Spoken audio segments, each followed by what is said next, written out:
Welcome back to another week in the book of Philippians. I'm Colton McDaniel with the Springfield Christians. Today, as we conclude chapter 2, we return to Paul's discussion of his travel plans. Unfortunately, he is unable to go to Philippi himself, and so in his place, he wants to send the godly man Timothy.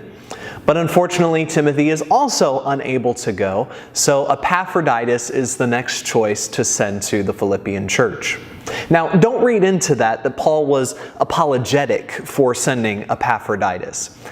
He wasn't in his attitude thinking, well, Timothy can't go, so I guess you guys will just have to put up with this guy.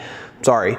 No, instead, he understood that this was a worthy man and the best choice that he could find that was able to go to the church at Philippi at this time.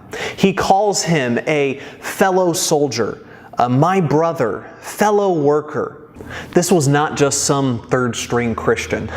This was a diligent servant of God. Whenever Paul was in need, Epaphroditus took care of him. But most importantly, Paul chose Epaphroditus because, like both Paul and Timothy, Epaphroditus cared for this church and they cared for him. Whenever he was ill, he knew that they would be concerned for him, and Epaphroditus wanted them to know that he was now all right. And so he even wants to go to see this church that he might give them encouragement. But what is most amazing about Epaphroditus is the lengths that he is willing to go for the sake of the gospel. In verse 27, Paul says about Epaphroditus, "For indeed he was sick to the point of death, but God had mercy on him, and not on him only, but also on me, so that I would not have sorrow upon sorrow."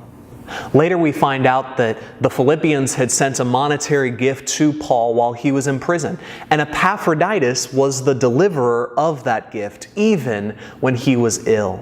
So Paul is pleased to send such a man to this church whenever they are in need and need encouragement.